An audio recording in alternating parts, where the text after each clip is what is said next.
Alors aujourd'hui, on va voir ensemble comment construire une véritable forteresse numérique. L'idée, c'est de passer de défense parfois un peu fragile à un vrai bastion de sécurité. On peut commencer par une question toute simple, mais qui est fondamentale. À quel point les comptes numériques qu'on utilise sont-ils vraiment sécurisés? Est-ce qu'on parle d'une simple porte en bois facile à défoncer ou d'une véritable muraille? C'est une réflexion qui est absolument cruciale. Parce qu'il faut bien se rendre compte que la menace, elle, est permanente. Chaque jour, des milliers et des milliers d'attaques, souvent automatisées, testent la solidité des serrures numériques. La question, ce n'est plus de savoir si une attaque va avoir lieu, mais plutôt quand, et surtout comment on y sera préparé. Et pour bâtir cette forteresse, on ne va pas improviser. Non, on va suivre les plans d'architectes, les recommandations de l'Agence nationale de la sécurité des systèmes d'information, l'ANSSI. C'est la référence en France sur le sujet. Bon, allez, on plonge dans le vif du sujet. Ok, toute forteresse qui se respecte commence par sa porte d'entrée. Dans le monde numérique, cette porte, c'est bien sûr le mot de passe. C'est la toute première ligne de défense. Et bien souvent, c'est la seule chose qui se dresse entre un attaquant et des données précieuses. L'ANSSI utilise une analogie qui est vraiment très parlante pour ça. Réutiliser le même mot de passe un peu partout, c'est comme avoir une sorte passe-partout, une clé unique qui ouvre tous les appartements d'un immeuble. Imaginez, un pirate récupère cette clé sur un site web mal sécurisé et bam, il a accès à toutes les autres portes. Cette clé unique, c'est une vulnérabilité massive. Alors, comment on fait pour renforcer cette porte d'entrée? Eh bien, la réponse est assez logique. On va ajouter des serrures. C'est tout le principe de l'authentification multifacteur, le fameux MFA. L'idée, c'est qu'au lieu d'une seule clé, il en faudra au moins deux, et de types différents. Pour prouver son identité en ligne, il existe en gros 3 grandes familles de preuves. D'abord, il y a la connaissance. C'est quelque chose qu'on sait, le mot de passe, un code PIN. Ensuite, il y a la possession. C'est un objet qu'on a sur soi, comme son téléphone. Et enfin, il y a l'inhérence. C'est quelque chose qu'on est, une caractéristique physique, comme une empreinte digitale. Le multivecteur, c'est simplement quand on combine au moins 2 de ces 3 catégories.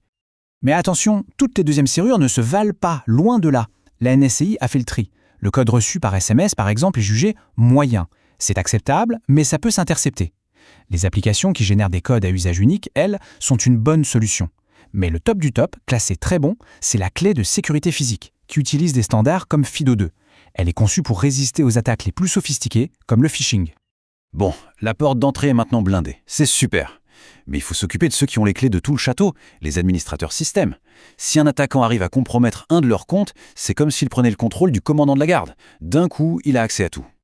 Pour éviter ce scénario catastrophe, l'ANSSI recommande un concept essentiel, le bastion. Il faut l'imaginer comme un corps de garde fortifié, un sas de sécurité. Un administrateur ne se connecte jamais directement à un serveur critique. Non, il doit d'abord passer par ce bastion, qui est une machine ultra sécurisée, complètement isolée, et où chaque action est enregistrée et surveillée. C'est un passage obligé. Cette comparaison illustre vraiment bien la philosophie à adopter. La mauvaise pratique, c'est de tout mélanger. Utiliser son compte administrateur, celui qui a tous les pouvoirs, pour lire ses emails. Un seul clic malheureux sur un lien piégé et c'est terminé, l'attaquant a les clés du royaume. La bonne pratique, c'est la séparation totale. Un compte pour les tâches de tous les jours et un compte à part dédié uniquement à l'administration et qu'on utilise seulement depuis un poste sécurisé comme le bastion. Alors, on a la porte, on a protégé les gardes. Passons maintenant au mur d'enceinte. Un château, ça doit pouvoir interagir avec le monde extérieur, mais de manière très contrôlée. En cybersécurité, pour faire ça, on a l'équivalent des douves.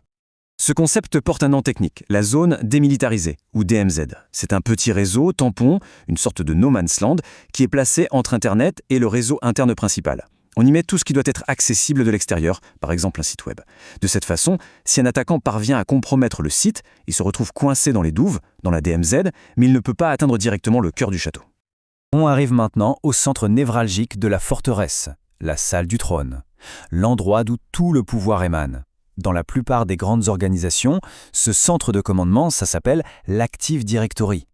L'Active Directory, ou AD pour les intimes, c'est le service qui gère absolument tout. Les identités des utilisateurs, les ordinateurs, les serveurs, et surtout, c'est lui qui définit les règles de sécurité pour tout le réseau.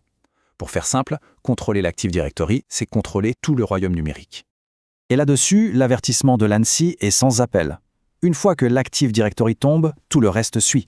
C'est la cible ultime pour un attaquant, car s'il y parvient, il obtient un pouvoir quasi illimité sur tout le système.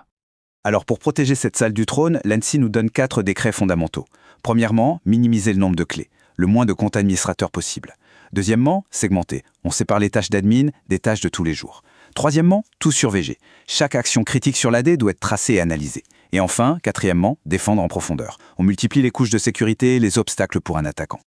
Et ça nous amène à la conclusion la plus importante de cette analyse. La vraie sécurité, ce n'est jamais un seul grand mur, aussi haut soit-il. C'est un système de défense en couches successives. Le mot de passe, l'authentification multifacteur, le bastion, les douves, chaque élément ajoute un obstacle, chaque couche rend la forteresse plus difficile à prendre. La question finale est donc une évidence. Que ce soit au niveau d'une entreprise ou même à titre plus personnel, combien de couches de défense sont réellement en place? Au fond, une forteresse moderne n'est pas jugée sur la hauteur de ses murs, mais bien sur la profondeur de ses défenses. C'est ça qui fait toutes les différences pour résister aux menaces d'aujourd'hui.